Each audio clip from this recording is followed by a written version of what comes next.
Jungle. Audio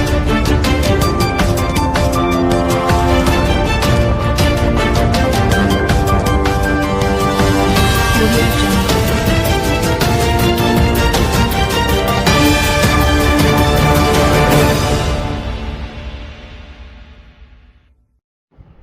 જય હિન્દ, નમસ્કાર, આદાબ. અમદાવાદ ખાતે શાહી જામા મસ્જિદ જે વિક્ટોરિયા ગાર્ડન પાસે આવેલી છે ત્યાં આજે યુસીસી નો ભારે મુસ્લિમ સમાજે વિરોધ કર્યો હતું અને તેમાં યોગદાન આપવાવાળી પાર્ટીઓમાં જમિયતીવાલા હતા, મુસ્લિમ સેવક સમિતિ હતી અને अन्य લોકો હાજર થયા હતા. जब गुजरात विधानसभा के अंदर ये विधानसभा में जब गुजरात राज्य के मुख्यमंत्री श्री भूपेंद्र भाई पटेल ने जब बिल यूसीसी का पेश किया, उस वक्त भी विधानसभा के अंदर 70 लाख मुस्लिम की तरफ से इस बिल का मैंने विधानसभा के अंदर विरोध किया था और आज भी कर रहे हैं. बात विरोध करने की ये है कि जब ये कमेटी बनी थी, रंजना देसाई कमेटी बनी थी, उस वक्त भी हमने हमारे पूर्व धारासभ्य गयासुद्दीन शेख साहब, उलमा, प्रोफेसर, अच्छे स्कॉलर, उन लोगों ने सरकार से रजूआत की थी कि आप ये बिल बनाना चाहते हैं मुस्लिमों के फायदे के लिए, तो मुस्लिम समाज के लोगों को आप ये बिल के अंदर शामिल करो. तो सरकार ने वो बात तो सुनी नहीं. उन्होंने जो कमेटी बनाई उसके अंदर एक भी मुस्लिम समाज के आगेवान को या कोई जो हमने जो बात करी उसके जो भी ओहदेदार को लिया ही नहीं. तो ये बिल का मकसद ये था कि भारतीय जनता पार्टी जिस तरह से ये बिल लेके आई है, मैंने विधानसभा में भी कहा था कि इसके अंदर हमको जो संविधान ने हक दिया है, शरीयत और कुरान को मुसलमान मानता है, तो ये चीज के अंदर बिल के अंदर जिस तरह से शरीयत, कुरान और संविधान जो हमको हक दिया है उसका खुलेआम हनन हो रहा है.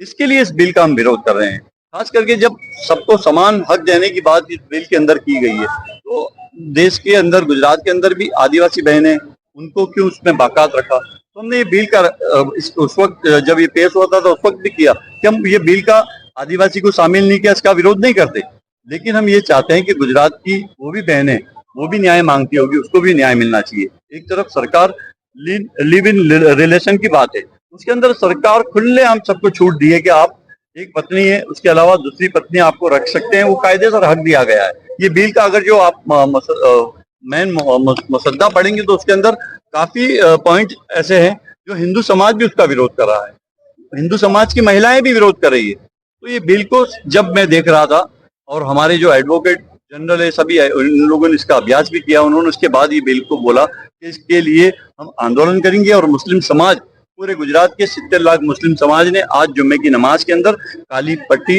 हाथ पर बांधकर शांति से हमने इसका विरोध किया है.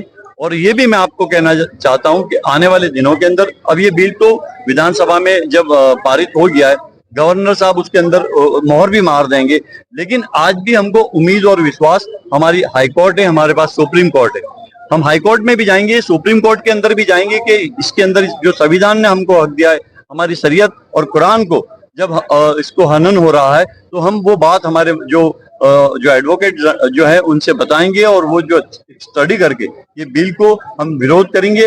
उस वक्त भी ये बिल को हम रद्द करने की बात कोर्ट को भी कहेंगे कि ये बिल रद्द होना चाहिए. मुझे सिर्फ यही लग रहा है कि आने वाले दिनों के अंदर बस इलेक्शन है, हिंदू मुस्लिम की राजनीति करो और देश के अंदर राज करो. भारतीय जनता पार्टी का एक ये मकसद रहा है. अच्छा, मुस्लिम महिलाओं की हितैषी बनने का नाटक कर रही है सरकार, अब्दुल का स्क्रू टाइट किया जा रहा है ये बता रही है सरकार, लेकिन भारतीय संस्कृति को, जो हिंदू महिलाएं हैं, दूसरी महिलाएं हैं, उनमें जो व्याभिचार है उसको बढ़ावा दिया जा रहा है इस तरह की बिलों को लाकर. ये बिल्कुल आपने बताया रिवलेशन की जो बात है उसके अंदर यही है कि भाई तुम हिंदू महिलाएं भी आज इसका विरोध इसके लिए कर रही है कि इसमें जिसके साथ शादी हो गई उसको एक दूसरी औरत को रखना है, तो इसके अंदर ये कानून बना दिया है. बहुत से देशों के अंदर बहुत से इसका ये कानून का सख्त विरोध हुआ है, उसका अंदर इन लोगों ने ये जो कलम थी, लेकिन गुजरात सरकार ने तो ऑलरेडी इसको शामिल कर दिया गया है. तो एक तरफ सरकार की जो बात है, सरकार समानता की बात करती है, एकता की बात करती है, सबको साथ में ले चलने की बात करती है. जब यूसीसी का बिल पहले दिन रखा, उसके बाद दूसरे दिन उन्होंने आसान धारा का बिल रख दिया. आसान धारा के अंदर जो कानून बनाया है, ऐसा बनाया है कानून कि जिस तरह से एक उन्होंने अंदर स्पीच में भी उनके लोगों ने कहा कि कोई हिंदू की सोसाइटी में मुसलमान मकान नहीं ले सकता, कोई चाली के अंदर मुस्लिम जाके रह नहीं सकता, मोहल्ले में नहीं रह सकता. अगर कोई त्राहित व्यक्ति बाजू में रहने वाला है, बाजू की सोसाइटी वाला भी उसका विरोध करेगा, तो वो तमाम सत्ता कलेक्टर को दी गई है. कलेक्टर अगर उसका बानाखात भी रद्द कर सकता है, उसके पास जो मंजूरी है उसका मकान ले भी सकता है। इस तरह की जो जोगवाई है, तो यूसीसी तो जब एक तरफ यूसीसी लाके समानता की बात करते हैं और आसान धारा की जब बात आती है तो कि हमारे साथ या हमारे साथ नहीं रहेंगे, वो तो मुस्लिमों का विरोध नहीं करते। वहां तो ऐसा बोला है आसान धारा के अंदर कि कोई दलित समाज, ओबीसी समाज, रबारी समाज के भरवाड़ समाज को भी तुम्हारे मकान नहीं देने के। तो ये कहाँ समानता की बात है? आप मुसलमानों से नफरत करते हैं तो आप तो हिंदू से भी नफरत कर रहे हैं। तो आपकी जिस तरह से ये राजनीति करनी है, हिंदू मुसलमान की राजनीति करनी है, क्योंकि अब गुजरात के अंदर 30 साल से भारतीय जनता पार्टी की सरकार थी और जो विकास के नाम पे अब उनको वोट नहीं मिल सकते, इसके लिए उन्होंने हिंदू मुस्लिम की राजनीति करो और वोट लो, ये चक्कर में यूसीसी का बिल भी लाए और आसान धारा के बिल का सुधार के साथ उन्होंने पेश किया है। ये दोनों बिल का मुस्लिम समाज और कांग्रेस पार्टी विरोध करती है, आज भी करेगी और कल भी करेगी। आज का जो माहौल यूसीसी के बारे में जो माशाल्लाह जुमा मस्जिद में काफी तादाद में लोग विरोध करा है काली पट्टी बांध के, तो आपकी राय क्या है आज के माहौल के? आप सभी को पता है कि यूसीसी का जो कानून भारतीय जनता पार्टी विधानसभा में जो लेकर के आई है, उसके पीछे का मकसद प्योरली राजकीय मकसद है। भारतीय जनता पार्टी का 30 साल का जो शासन है वो शासन बिल्कुल विफल रहा है। तो स्थानिक स्वराज्य के इलेक्शन जीतने के लिए हिंदू मुस्लिम के अंदर एक भेद रेखा को बड़ी करने के लिए ये भारतीय जनता पार्टी कानून लेकर के आई है, लेकिन इसका विरोध पूरे गुजरात के 70 लाख मुस्लिम समाज ने हर गांव, गली, शहर, चौराहे पे, हर मस्जिद के अंदर लोगों ने अपना विरोध किया है और अपना विरोध दर्ज किया है। मैं ये कहूं कि बहुत ही गुजरात का मुस्लिम समाज मुबारकबाद के लायक है कि जिस वक्त में वक्त का मामला आया उस वक्त भी मुस्लिम समाज ने जबरदस्त तरीके से विरोध किया। जब उम्मीद पोर्टल की बात आई उसमें भी मजबूती से विरोध किया, और जब यूसीसी की बात आई सिर्फ एक ऐलान गुजरात मुस्लिम हित रक्षक समिति और जमीयत उलमा हिंद अहमदाबाद जो अरशद बदी साहब की संस्था है, उस संस्था ने जो ऐलान किया, तो आप देखो कि सिर्फ ये बात गुजरात टुडे के माध्यम से, यूट्यूबर्स के माध्यम से और जो दीगर यूट्यूबर्स जो इसको मीडिया ने जो बात को फैलाया, आज देखो सोशल मीडिया की वजह से और समाज की जागृति ये पैदा हुई है कि पूरे गुजरात में मुसलसल मुस्लिम समाज सिर्फ अपनी संस्थाएं, अपने आगेवान, अपने रहबरों की बात को सुन करके 2 दिन के अंदर ये तुम देखो कि पूरे गुजरात के गली गली, गांव गांव, शहर शहर में आज काली पट्टी बांध के गांधीवादी तरीके से अपना विरोध दर्ज करा है।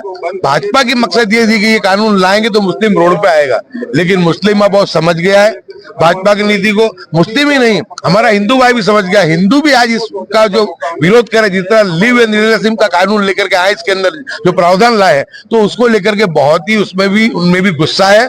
इस चीज को लेकर के हमारी तंजीम में हाई कोर्ट भी जाएंगी, हमारी तंजीम में सुप्रीम कोर्ट भी जाएगी, और इंशाल्लाह हमको पूरी उम्मीद है कि ये जो कानून है ये बनाने का अधिकार सिर्फ पार्लियामेंट को है।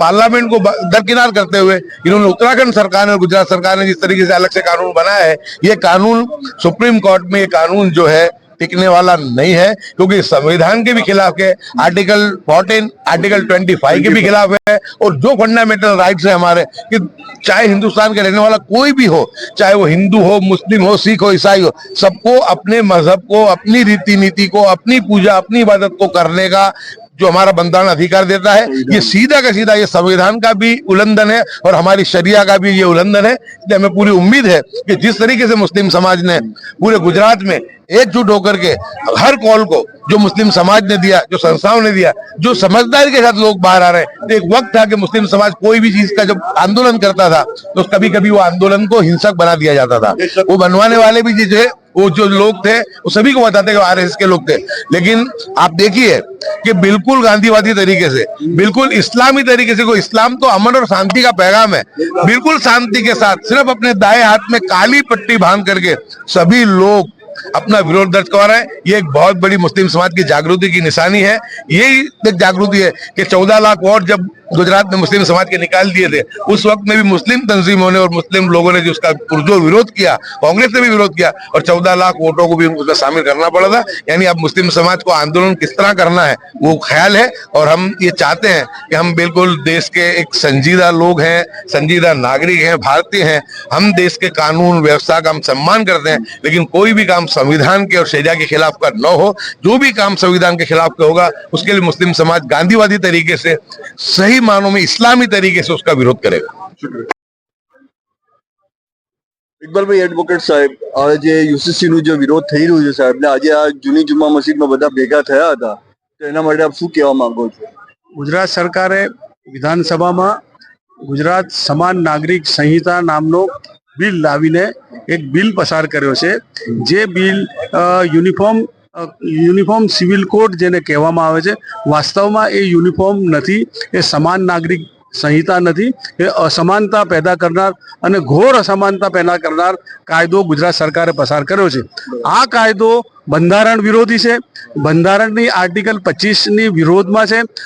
આ કાયદો બંધારણના આર્ટિકલ 44ની વિરુદ્ધ છે અને બંધારણના આર્ટિકલ 14ની વિરોધમાં પણ છે. બંધારણના આર્ટિકલ 25માં જણાવ્યું છે કે ભારતના તમામ નાગરિકને તેમના મરજી મુજબનો ધર્મ પાળવાનો, પોષવાનો, પ્રચાર પ્રસાર કરવાનો સ્વતંત્ર અધિકાર છે. અને આર્ટિકલ 14 કહે છે કે હિન્દુસ્તાનના તમામ નાગરિકો કાયદાની સમક્ષ સમાન છે. ઇક્વાલિટી બિફોર લો ની વાત કરે છે અને equal protection of law to every citizen, એટલે તમામ નાગરિકોને કાયદાનું સમાન રક્ષણ આપવાની વાત કરી છે. જ્યારે આ જે કાયદો લાવવામાં આવ્યો છે એ કાયદામાંથી હિન્દુસ્તાનના 15%થી વધુ આદિવાસી, એટલે ગુજરાતના 15%થી વધુ આદિવાસી લોકોને બાકાત રાખવામાં આવ્યા છે. અમે એમને અમારો કોઈ વિરોધ નથી, વેલકમ કરીએ છીએ. એમ જ ગુજરાતની કેટલીક સમૂહો, કેટલીક જ્ઞાતિઓ જેમની પરંપરાઓ પ્રોટેક્ટેડ છે બંધારણથી, એવા લોકોને, એવા બિન મુસ્લિમ સમૂહોને પણ બાકાત રાખવામાં આવ્યા છે. એમને આ કાયદાની જોગવાઈઓ લાગુ પડતી નથી. એટલે કેટલાક સમૂહોને, આદિવાસીઓને બાકાત રાખીને ફક્ત મુસ્લિમોને ટાર્ગેટ કરવામાં આવ્યા છે. એટલે આ ટાર્ગેટેડ લો છે, આર્ટિકલ 14 વિરુદ્ધ છે. આ ઇક્વલ પ્રોટેક્શન ઓફ લો નથી. એટલે આનો અમે સખત વિરોધ કરીએ છીએ. આર્ટિકલ 44 જણાવે છે કે હિન્દુસ્તાનના તમામ નાગરિકો માટે, હિન્દુસ્તાનની તમામ ટેરિટરી માટે આ કાયદો લાવવો જોઈએ એવું બંધારણમાં કીધું છે. પરંતુ આ કાયદો ફક્ત ગુજરાતમાં પસાર કરવામાં આવ્યો છે અને ગુજરાતની પ્રજાને, ગુજરાતની ટેરિટરીને લાગુ પડશે, જે આર્ટિકલ 44ની વિરુદ્ધ છે. એટલે અમે આ કાયદો બંધારણની, સંવિધાનની આર્ટિકલ્સની વિરુદ્ધમાં છે, ભારતના બંધારણના વિરુદ્ધમાં છે, અમારી શરીયતની વિરુદ્ધમાં છે, કુરાનની વિરુદ્ધમાં છે. અમને કુરાનિક આદેશોને અમલ કરવા માટે, એટલે અમારા લગ્નની પ્રથા છે, અમારી તલાકની જે સિસ્ટમ છે, અમારી વારસાઈ હકની જે સિસ્ટમ છે, અમે એને અમારા કુરાનના આદેશો પ્રમાણે વર્તીએ છીએ, અમલ કરીએ છીએ. અને આ કાયદો અમને કુરાનના આદેશોના અમલથી વંચિત રાખે છે. એટલે અમારા ધાર્મિક અધિકારોને છીનવે છે. અમને આર્ટિકલ 25થી ફંડામેન્ટલ રાઇટથી, મૂળભૂત અધિકારથી અમને રક્ષિત કરવામાં આવ્યા છે, પ્રોટેક્ટેડ છીએ, પણ અમને આ કાયદામાં ઇન્ક્લુડ કરવામાં આવે છે. એટલે આર્ટિકલ 25ની વિરુદ્ધમાં છે, બંધારણની વિરુદ્ધમાં છે. એટલે અમે એનો વિરોધ કરીએ છીએ.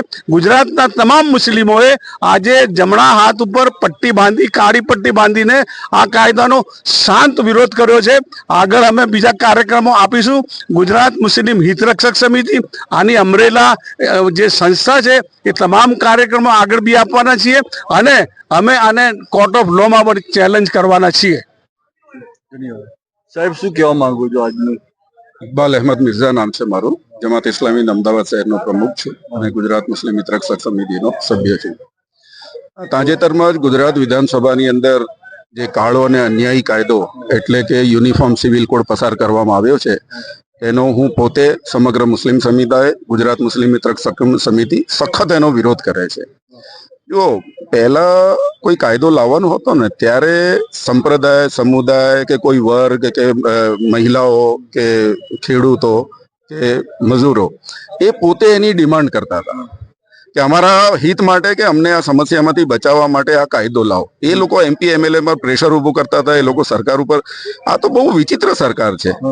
જેમના માટે કાયદો લાવવાની વાત કરે છે એ જ લોકો વિરોધ કરે છે. ખેડૂતો માટે કાયદો લાવ્યા, MSP ને બીજા અનેક કાયદાઓ લાવ્યા. ખેડૂતો જબરદસ્ત એનો વિરોધ કરો. 2 વર્ષ સુધી સતત એના ઉપર ધરણા કર્યા. એ લોકોએ 750 કિસાનોએ શહીદી વોરી, ત્યારે જઈને કઈ એ બિલ પાછું લે મારે. વકફ અને આજે UCC કાયદો જે કહેવામાં આવે છે કે મુસ્લિમો માટે બહુ સારું છે, તો મુસ્લિમો પોતે એનો વિરોધ કરી રહ્યા છે. તો આ કેવી સરકાર છે કે જેમના માટે કાયદો લાવે છે એ જ એનો વિરોધ કરે છે? આ તો વિચિત્ર સરકાર છે. હવે આદિવાસી ભાઈઓ જે 15% છે ગુજરાતમાં, 1 કરોડ છે, એમને આમાંથી બાકાત રાખવામાં આવ્યા છે. હવે આટલો મોટો એ અને એના અન્ય સમૂહને પણ બાકાત રાખવામાં આવે. હવે આટલો મોટો સમુદાય જો આ કાયદાની અંદર હોય નહીં તો આ સમાન નાગરિક સંહિતા ક્યાં થઈ?